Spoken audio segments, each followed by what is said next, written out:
Today, we're going to dive into a really powerful story. It's all about faith, hardship, and a bargain that nearly cost a man everything, his eternal reward. Let's get right into it. Have you ever had that feeling? You pour your heart into something, you really try to be a good person, but it just feels like your struggles never ever end? It's a deeply human feeling, and it's the exact question that was haunting the man at the center of our story today. So, let's set the scene. We're in a small village in old Baghdad, and we meet a farmer named Afzal. His life was, well, simple. He'd wake up for the morning prayer, work his fields, and he was known by everyone for his incredible honesty and kindness. I mean, even when he had next to nothing, he was always the first to help a neighbor in need. But this particular year, a huge test was coming his way. The holy month of Ramadan, a time of fasting from sunrise to sunset, fell smack in the middle of harvest season. So imagine this: relentless heat, back-breaking work, and because he couldn't afford any help, Afzal had to harvest his entire field completely alone, all while fasting. And this really gets to the core of the battle that was just raging inside of him. On one side, you've got his deep, unwavering faith, this belief that all his hard work and his prayers will eventually be rewarded. But on the other side, the constant hardship is feeding this painful doubt. After everything I've done, why am I still struggling so much? It's a powerful conflict, right? Between what you believe and what you feel every single day. Finally, one afternoon, pushed to his absolute breaking point by exhaustion and thirst, he broke. He raised his hands in prayer and made this desperate plea, a really dangerous bargain. He basically asked God to cash in all his rewards, the ones meant for the afterlife, and give them to him right here, right now, in exchange for just a little relief from his suffering. Completely worn out, he falls asleep that night. But this wasn't any ordinary sleep. In this vivid dream, Afzal suddenly finds himself standing on the Day of Judgment. The heat is terrifying. The sun feels like it's right on top of him, and the air is just thick with fear. And then he sees this. Right in the middle of all that chaos, this magnificent palace appears.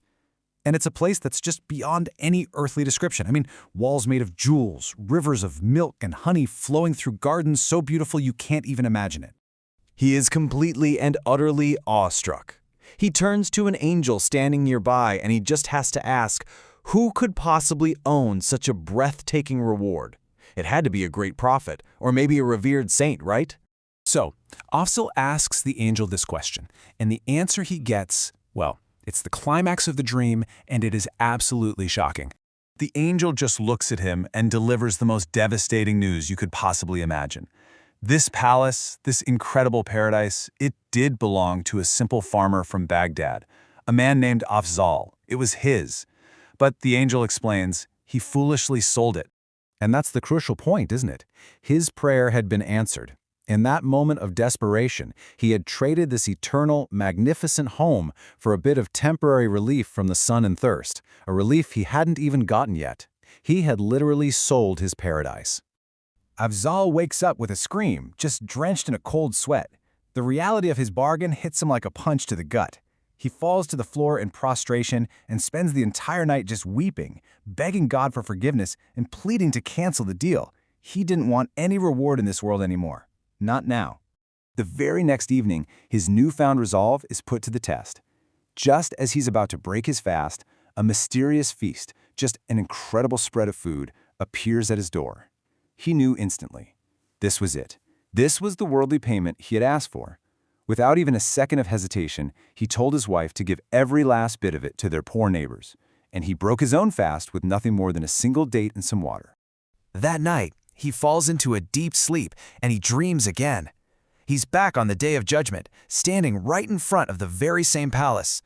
But something was different. He could see it right away. The palace was now even more magnificent than before. The gardens seemed greener, the flowers smelled more fragrant, and the light that was radiating from its walls was even brighter than he remembered. So he asked the same angel what happened, and the angel smiles and says, the owner, Afzal, he was very clever. He sold it, but then he bought it back. See, by sacrificing his immediate worldly reward, that feast, for someone else who was in need, he hadn't just repurchased his paradise, he'd actually made it even better. And this brings us to this really interesting concept. You could almost call it divine math.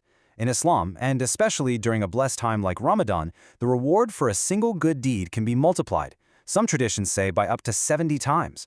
So his one act of giving away that feast wasn't just a simple trade back, it was an investment that paid off exponentially, making his eternal reward so much greater than it was before. And really, the big takeaway is this.